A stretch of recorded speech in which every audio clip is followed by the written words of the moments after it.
Good morning. Welcome back to Kevin Toll Reads. Today I have a book review of a book I don't have a physical copy of. Usually I'm reading this. This is the book I'm book reviewing today, but I don't have a physical copy of this book. I have it on Audible. I purchased this book when it came out last year. It was published in 2023, and this book is The Cabinet of Dr. Leng. This is book number 21 in the Agent Pendergast series. I am slowly rebuilding my collection of these paperbacks in this series to reread again. I really enjoy the series. So the summary of this book, it picks up really where book 20 left off. Book 20 was Bloodless, I think was the name of the title. And it's all around Constance and going into the time machine and going back to the 1880s, all to do two things. One, stop Dr. Enoch Leng, and two, to rescue her siblings, who at the time, in that time, were young kids like herself. Obviously, Dr. Leng is this evil person that is related to his real name he's a Pendergast, but he is this brilliant and cunning and maniacal doctor, serial killer that uses the corpses of his victims and their specific anatomy for his serum that prolongs life, which is why Constance, who was a child in the 1880s, it still only looks like she's 30 and she's lived over 120 years. So that is the premise of the book. Definitely you also deal with Pendergast in dealing with her being lost, but you also have one of the new players, Agent Cold Moon, who became Agent Pendergast's partner. He is on a case, and then Vincent D'Augusta is on a case that happens to be a murder in the New York Library or Museum of Science. And so once again, the Agent Cold Moon and Vincent D'Augusta, their kind of case collaborates a little bit. There's connections, but then Pendergast pulls Vincent in as his confidant and trust when he wants to go after Constance in 1880. And so that's kind of the premise of the story, and you get to kind of see what unfolds. There's a huge revelation at the end of the book that I really enjoyed. I'm going to talk about some of the things I enjoyed. I don't know if this will. Yeah, I mean, there will kind of be some spoilers, but if you plan on reading this book, you probably want to turn it off now.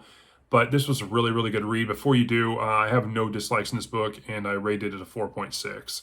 It was really good. I really enjoyed rereading this book, and so I definitely needed to because of the cliffhanger it ends on and the fact that book 22 came out yesterday. And so I'm going to get into what I enjoyed and talk a little bit more in depth here. If you haven't read this book and you don't want to be spoiled, now's the time. If you don't care, stick around. There's some interesting stuff here. I really enjoyed the dynamic of Constance. You have a simple premise in that she's going back, she's trying to save her siblings, and she's trying to murder Dr. Enoch Leng and make him suffer. But at the same time, she has to establish herself, and she doesn't go into this time machine and just jump in blindly. She knows that she's going to need things. She's going to need financial resources to get established, to get into the right circles, to establish a persona, and she does so very cool. And she takes stones that really are worth it. And she actually deals with Tiffany and Company and takes these stones that she says have this, provenance with her country that she's Duchess over, Duchess of Ironclaw, but the country is a different name, but she just uses Ironclaw because no one can pronounce it. I thought that was really interesting, that whole section of that. I like the fact where she broke her brother out of the 5 Points, which was this kind of work camp in the New York area, really downtrodden area. She hires Mr. Murphy. He becomes kind of her chauffeur, security, muscle type thing, similar to like Proctor for Pendergast. I really enjoyed Gasper Frank. He is this engineer that Pendergast seeks after to recreate the time machine. He has Proctor go get the time machine it was in Georgia during book 20. They bring it back. They reassemble it based on everything. He makes sure that Proctor's like, you can't leave anything there. Everything has to come. And so he has Frank, test it try to get it working order, which they obviously do. And so then you have Pendergast, reaching out to D'Augusta, getting his confidence, saying he needs him, and they make the jump to go through time. And I thought it was really cool that he knew, like, D'Augusta was not going to believe him when he's like, hey, I have a time machine. I need you to go back and help me get Constance. She doesn't know what she's up against with Dr. Leng. And they do like a brief jump, and D'Augusta's just mind blown. And so I really like that. I also like the jump back to like Cold Moon. He's doing the investigation of the ancient artifacts and what he thinks is something that has Pine Ridge, implications to that reservation. I really liked Monk, who is Dr. Lang's kind of proctor and henchman and muscle, kind of right-hand man. He's cunning and lethal. But then you also learn that Dr. Leng has other resources as well.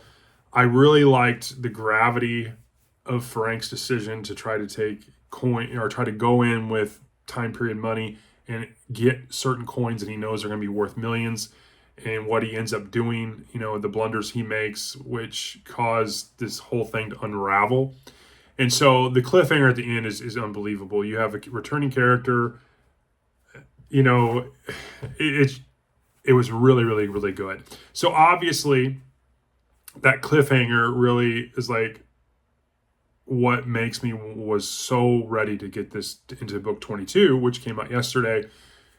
Even after the ending of book 21, which is this book I'm talking about, not to get them all mixed up for you, the authors, Douglas Preston, Lincoln Child, they even said like, hey, we hated to leave it like this, but we felt like it had to be done.